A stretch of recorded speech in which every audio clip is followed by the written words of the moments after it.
from that laboratory in Wuhan.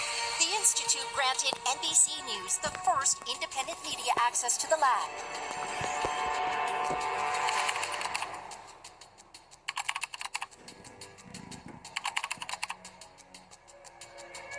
所谓的事实清单，不过是美方炮制的又一篇谎言清单。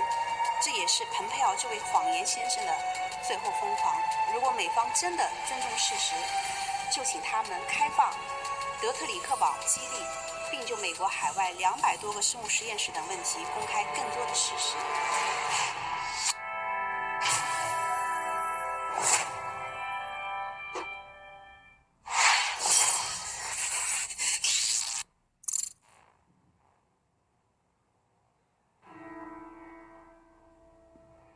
Tonight, a deadly outbreak in Virginia. 2 deaths and dozens of residents sickened by a respiratory illness here at the Green Spring Retirement Community. For a respiratory outbreak to occur in July would certainly not be as likely as for it to occur during the winter. In just the past 11 days, 54 people have become ill, symptoms ranging from a bad cough to pneumonia. No promising leads on how the sudden illness broke out.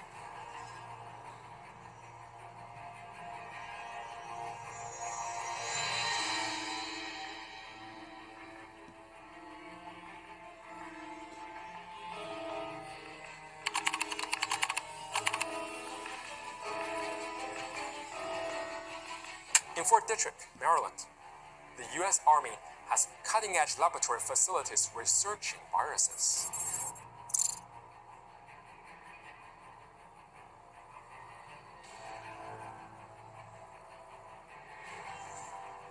America's main biological warfare laboratory has halted operations amid concerns that its security procedures are too lax. Maryland's Fort Detrick conducts research on smallpox, on anthrax, Ebola, and other deadly pathogens. But according to officials, the fort is engaging in unsafe practices that could allow those diseases to escape.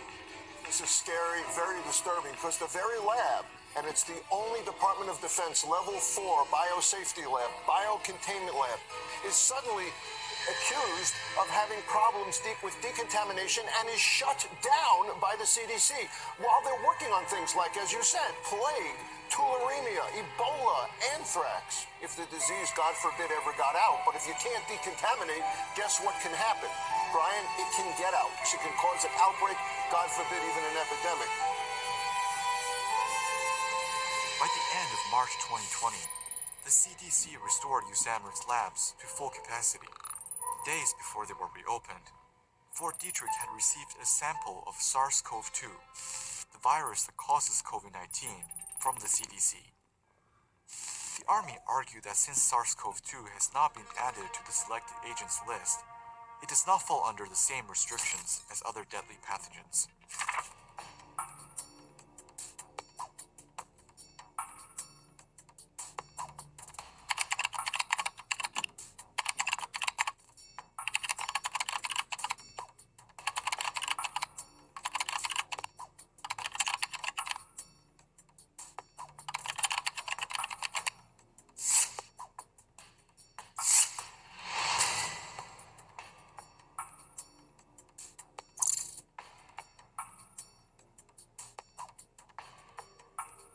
The CDC says the number of vaping-related cases is surging. More than 1,800 lung injury cases now, and 37 deaths nationwide.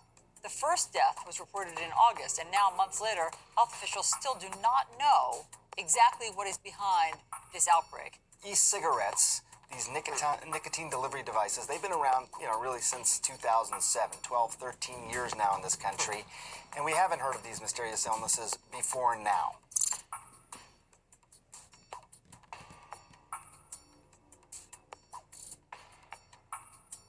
The mayor of an American city believes he might have contracted the coronavirus in November, a month before China reported its first case.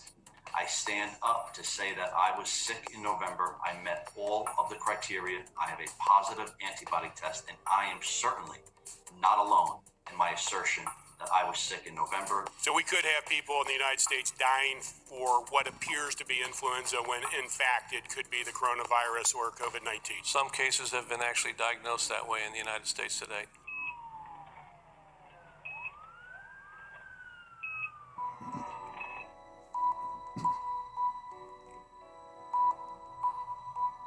UCLA researchers found a significant increase in patients with coughs and acute respiratory failure at health centers going back to December.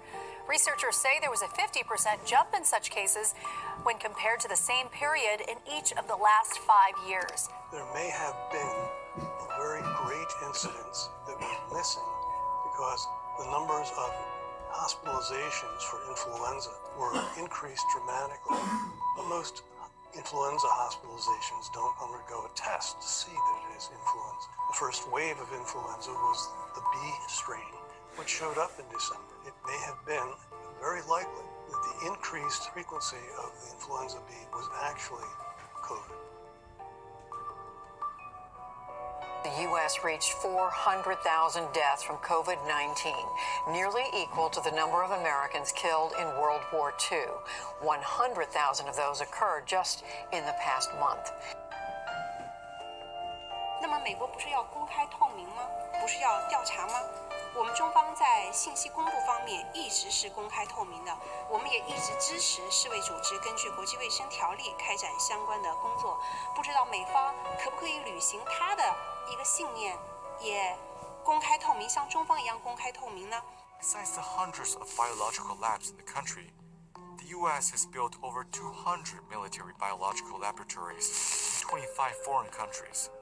To this day, over 170 of these labs continue to operate in the shadows in unknown locations around the world.